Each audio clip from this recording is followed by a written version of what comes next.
श्रीगणेशाय नमः।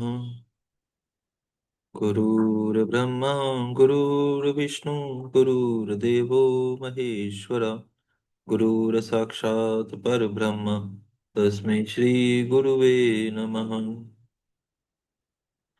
त्वमेव माता च पिता त्वमेव त्वमेव बन्धु च सखा त्वमेव त्वमेव विद्या द्रविणं त्वमेव त्वमेव सर्वं मम देव देव। यहाँ से 20वां अध्याय प्रारंभ होता है। इस अध्याय में यतियों के शौर स्नान आदि की विधि तथा अन्य आचारों का वर्णन किया गया है। श्री सुब्रहण्य बोले, हे वामदेव जी, हे महामुनि, अब मैं शौर तथा स्नान विधि कहता हूँ, जिसके करने से यति की तत्क्षण परम शुद्धि होती है।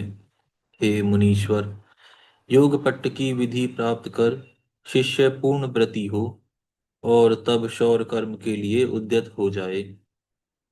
तदनंतर गुरु को विशेष रूप से नमस्कार कर उनसे आज्ञा लेकर सिर प्रक्षालन करके आचमन करे और वस्त्र पहने हुए ही शौर कर्म कराए। नापित के द्वारा वस्त्र प्रक्षालन कराए, उसका शुरा मिट्टी और जल से शुद्ध करवा ले। उस नापित के हाथ में मिट्टी देकर कहे कि इस मिट्टी से हाथ शुद्ध करो। प्रक्षालित शुरे को शिव शिव कहते हुए किसी पत्र पर स्थापित करे। फिर अनामिका एवं अंगूठे को अभिमंत्रित कर उन दोनों अंगुलियों से नेत्र बंद करे।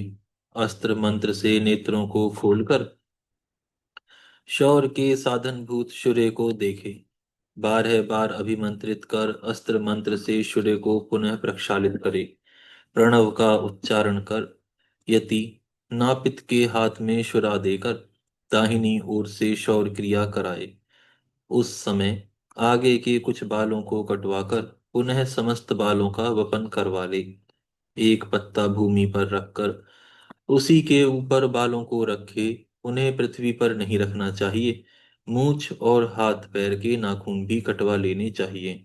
इसके बाद बेल, पीपल, तुलसी आदि वृक्षों के स्थान की मिट्टी का संग्रह करें। 12 बार जल में डुबकी लगाकर किनारे पर जाकर बैठे। किसी शुद्ध स्थान पर उस मृत्तिका को रख करके उसके 3 भाग करके पुनः एक के 3 भाग करे एवं अस्त्र मंत्र द्वारा उसका प्रोक्षण तथा अभिमंत्रण करे। उनमें से एक भाग मृत्तिका लेकर दूसरे हाथ में भी उसे रखकर 12 बार हाथों में लेप कर प्रत्येक बार जल से दोनों हाथों को धो डाले। एक भाग को दोनों पैरों में और शेष एक भाग को मुख में तथा हाथ में क्रमशः लगाकर जल से धोकर पुनः जल में प्रवेश करे।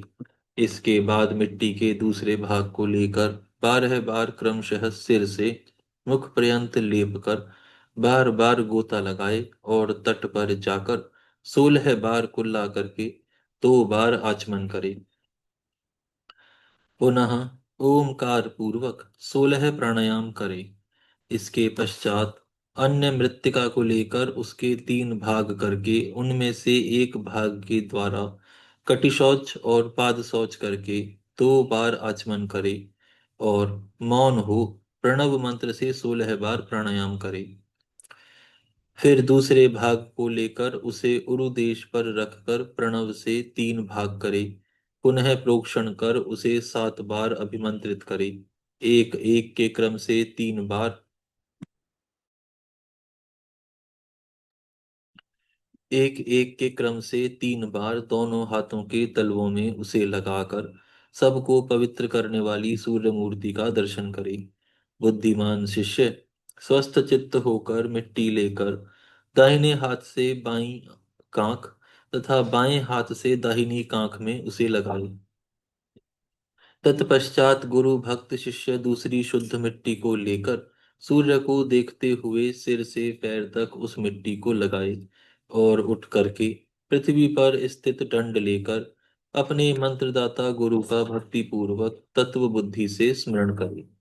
इसके बाद वह शिष्य भक्ति पूर्वक सर्वेश्वरपति चंद्रमा को धारण करने वाले देवी पार्वती सहित कल्याण में महेश्वर शंकर जी का स्मरण करें। इसके बाद प्रेम पूर्वक 3 बार गुरु तथा भगवान शिव को साष्टांग प्रणाम करें। फिर उठकर उन्हें 1 बार पांचांग प्रणाम करें। इसके बाद जल में प्रवेश कर बार बार डुबकी लगाने के बाद कंधे पर तीर्थ की मृत्तिका रखकर पहले बताई गई विधि से शरीर में लेप करें। अवशिष्ट मिट्टी को लेकर जल में प्रविष्ट हो उसे मल करके अच्छी तरह सभी अंगों में लगाकर 3 बार ओमकार का उच्चारण कर संसार सागर से पार करने वाले भगवान शिव के चरण कमल का स्मरण करते हुए स्नान करें। इसके बाद विरजा भस्म मिश्रित जल से शरीर के अंगों का उपमार्जन कर भली भांति भस्म से स्नान करें। उसके बाद शास्त्र विधि के अनुसार उत्तम त्रिपुंड धारण करके हे मुने सावधानी से यथोक्त सभी अंगों में भस्म लगाए।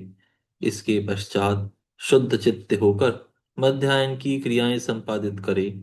तदनंतर महेश्वर गुरुजनों तथा तीर्थों आदि को नमस्कार कर हे मुने परम भक्ति पूर्वक ज्ञानदाता त्रिलोक्य रक्षक सांब सदाशिव का पूजन करे। तत्पश्चात स्वस्थ चित्त हो उस शुद्ध यति को अपने धर्म में स्थित होकर ब्राह्मणों अथवा साधुओं के बीच भिक्षा के लिए जाना चाहिए। शास्त्रकारों के आदेशानुसार वह शुद्ध आत्मा 5 घरों से भिक्षा ग्रहण करे, किंतु दूषित अन्न कभी ग्रहण ना करे। भिक्षु के 4 कर्म हैं: शौच, स्नान, भिक्षा तथा एकांतवास। इसके अतिरिक्त 5वां कर्म नहीं है। लौकी का प्राण, वेणु का पात्र, लकड़ी का पात्र तथा मिट्टी का पात्र, ये 4 प्रकार के पात्र भिक्षुक को ग्राह्य हैं। ग्राह्य हैं। 5वां कोई अन्य नहीं। तांबूल, स्वर्ण आदि धातु का पात्र, श्वेत वस्त्र धारण, दिन में शयन तथा रात्रि में भोजन, ये 6 कर्म यतियों के लिए सर्वथा वर्जित हैं। विपरीत आचरण करने वाले साक्षर भी राक्षस कहे गए हैं। इसीलिए यति को विपरीत आचरण कभी नहीं करना चाहिए।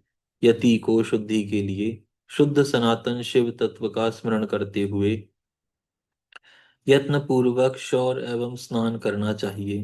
हे मुनि श्रेष्ठ, इस प्रकार आपके स्नेह के कारण मैंने शौर स्नान की संपूर्ण विधि कह दी। अब आप और क्या सुनना चाहते हैं? यहाँ पर यह अध्याय पूर्ण होता है। आज हम यहाँ पर विराम करते हैं, फिर कल से प्रारंभ करेंगे। हे गौ माता, आपकी सदा ही जय हो। आप सभी तीर्थों का तीर्थ, सभी पुण्य का पुण्य, सभी देवताओं की माता हैं। आपकी सदा ही जय हो। हम सभी आपको दंडवत प्रणाम करते हैं। आपकी कृपा हम सभी पर सदैव बनी रहे।